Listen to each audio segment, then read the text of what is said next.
과학적인 기준이 아직은 서투르다고 생각은 하는데 그래도 다시 한 번만 더 빨리 좀 착수해줬으면 좋겠습니다. 살짝 생각이 모자랐다, 생각이 짧았다, 딱 그렇게 볼 수도 있을 것 같아요. 사람으로서는 그러면 안 되죠.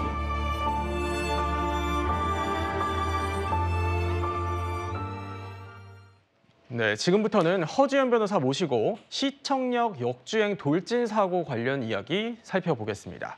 지난 1일 서울 시청역 인근에서죠. 도심 한복판에서 발생한 역주행 사고 16명의 사상자가 발생한 대형 사고였습니다. 이 사고 원인에 대한 조사가 한창 진행 중인데 허지연 변호사님, 운전자는 뭐라고 이야기를 하고 있는 건가요? 브레이크를 밟았지만 딱딱했다라는 진술이 나왔습니다. 네. 이거는 이 사고 당시에 급발진을 주장하는 운전자들이 공통적으로 얘기하는 겁니다. 나는 브레이크를 밟았지만 브레이크가 딱딱해서 이게 쑥 밟히지 않고 브레이크가 조작이 되지 않았다라는 취지의 얘기를 하는 걸로 봐서는 앞으로 이 사건에 있어서 이 운전자는 급발진을 주장하면서 자신의 무혐의 또는 무죄를 다툴 거라는 생각이 드는데요. 조사 자체가 경찰서에서 이루어진 것이 아니라 지금 갈비뼈가 골절이 되고 폐손상이 있어서 입원 중인 상황이기 때문에 교통조사관 4명이 방문을 해서 변호인 입회하에 2시간 정도 조사가 진행이 됐다고 하는데요. 2시간이면 이 사건에 있어서 조사 내용을 모두 다 완벽하게 이해할 만큼 충분한 시간은 아니었을 겁니다. 그래서 아마 2~3차례 정도 추가적으로 조사를 진행할 계획으로 알고 있고요. 첫 조사에서는 이 운전자의 진술을 듣는 데 집중을 했다고 합니다. 그렇군요. 이번 사고 원인에 대한 관심이 워낙 높다 보니까요. 사고 직전에 가해 운전자 부부 사이에 다툼이 있었다 이런 추측성 얘기들도 나오고 있는데 이현정 위원님 좀 어떻게 보셨습니까?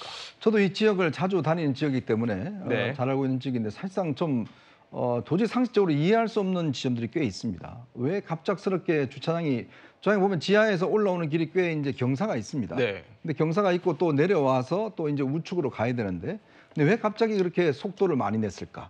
그리고 갑자기 왜 또 왼쪽으로 틀어서 일방통행으로 갔을까? 그 일방통행을 갔으면 또 모르겠는데 거기에 또 왜 그렇게 속도를 시속 100km 이상 그렇게 많이 냈을까?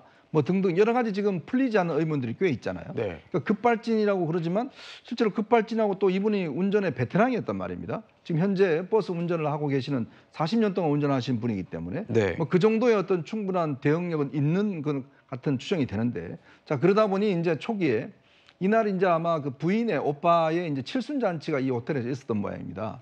그래서 이제 그 어떤 지라시라는 소위 이제 정권과 정보지 형태로 해서 부부 싸움이 있었다. 그래서 이제 부부 싸움 끝에 뭔가 어떤 일을 한 거 아니냐 이런 게 있어서 굉장히 급속도로 퍼졌어요. 근데 문제는 이제 이걸 이 안에 있는 블랙박스를 다 풀면은 나오는 문제거든요. 그러니까 지금 경찰에서 발표한 바에 따르면 그냥 그런 내용은 없고 그냥 하는 내용 정도만 있었고 그리고 크게 부부싸움 할 수 있는 그런 상황은 아니었다라는 게 이제 밝혀졌거든요. 그러니까 그만큼 이 사건 관련해서는 여러 가지 미스터리가 있기 때문에 아마 경찰이 좀 속도를 좀 내서 여러 가지 의문을 좀 풀어야 될 것 같습니다. 그렇군요. 허지연 변호사님, 그런데 이 급발진 여부에 대해서 전문가들도 좀 판단이 엇갈리고 있는 것 같아요. 그렇기 때문에 이 블랙박스에 담긴 오디오 이게 중요하다 이런 의견들도 있거든요. 어떻게 좀 보십니까? 굉장히 중요하죠. 왜냐하면 결국 이 사람을 형사처벌하려면 업무상 과실이 있었다는 것이 합리적인 의심 없이 명백하게 입증이 돼야지만 처벌을 할 수가 있는 거거든요. 그래서 아마 수사기관에서는 이 사람이 뭐 페달을 오인해서 밟았다든가 하는 과실이 있었다는 것을 입증하는 데 주력을 할 것이고 이 사람은 지금 얘기하는 것처럼 급발진이었다. 불가항력적인 상황이었기 때문에 나의 과실이 없다. 이렇게 맞서게 될 것으로 보입니다.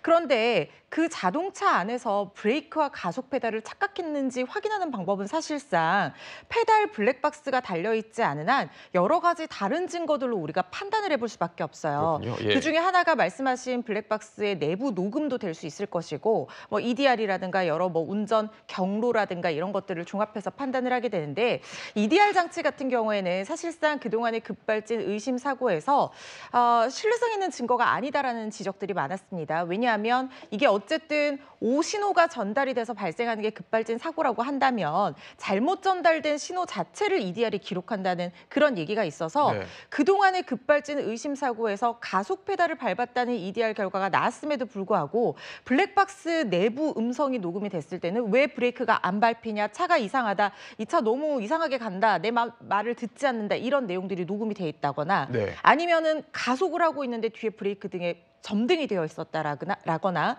아니면은 뭐 가속과는 완전히 다른 차원의 굉음이 난다거나 분명히 EDR 기록으로는 가속 페달을 밟고 있는 것으로 나와 있는데 이 정도의 속도와 흔들림에서 운전자가 그 가속 페달에서 일정한 압력으로 발을 떼기가 어렵다는 듯한 어떤 그런 여러 가지 상황들이 있었을 경우에는 아주 가끔 이 과실만으로 이 사고가 발생했다는 것이 합리적 의심 없이 명백하게 입증되지 않았다고 봐서 무혐의나 무죄가 나오는 사례가 가끔 있었습니다. 강릉 도연이 할머니 사건 같은 경우도 네. 그래서 무혐의가 나온 거거든요. 그래서 아마 이 부분에 있어서 블랙박스 내부 음성이 사실은 굉장히 중요한데 이 사건은 좀 미스테리한 부분이 뭐냐면 블랙박스 내부 음성에 직접적인 이 말을 듣지 않는다라는 것을 얘기할 수 있을 만한 어떤 근거가 녹음됐다는 얘기가 아직까지 나오고 있지 네. 않고요. 브레이크 등의 점등이 되지도 않았고 굉장히 부드럽게 멈춰서는 모습이라든가 이런 여타의 급발진 의심사고와 비교해 볼 수 있는 비슷한 정황들이 아직까지는 나오고 있지 않아요. 그래서 아마 이 부분이 결국에는 치열한 공방으로 이어질 것으로 예상되는 대목입니다. 그렇군요. 한 가지 더 여쭤보면요. 경찰이 이 사고 운전자에 대한 체포영장을 신청했지만 이 부분이 기각됐다고 하고 출국 금지 신청도 비슷하다고 하는데 이건 또 왜 그런 겁니까? 이게 그러니까 이 죄를 범했는지 여부와는 지금 네. 단계에서는 뭐 우리가 밝혀져야 되는 부분이니까 수사가 진행 중인 상황에서 체포영장도 그렇고 출국 금지도 그렇고 결국에는 도주의 우려가 있어야지. 그러니까 소환에 불응하거나 불응할 우려가 있어야지 이게 발부가 되는 거거든요. 인신 구속이 된다고 해서 죄가 있다 없다를 완벽하게 판단할 수 있는 것은 아닙니다. 다만 조사가 어떻게 진행될 것인지 이 사람이 도주할 가능성이 있는지 이걸 봐야 된다는 건데 지금 이 사람은 어떤 상태인 거죠? 그러니까 갈비뼈가 부러져서 폐 손상이 있어서 입원을 하고 있는 상태이기 때문에 네. 아마 이 몸이 나을 때까지는 어디 도망간다고 하는 것이 상정하기 어려울 겁니다. 예. 그리고 입원 중이기 때문에 수사기관이 필요하면 찾아가서 조사도 할 수 있는 상황이고 아마 그런 취지에서 체포영장도 기각이 되고 출국금지도 받아들여지지 않은 것 같고요. 다만 상황이 바뀌게 돼서 수사기관에서 신병 확보를 할 필요가 있다는 판단이 들면 다시 추가적인 어떤 조치를 취할 가능성도 배제할 수 없습니다. 네, 현재 경찰 조사가 진행 중인 상황에서 여러 가지 가능성을 짚어봤다라고 말씀드릴 수 있을 것 같고요.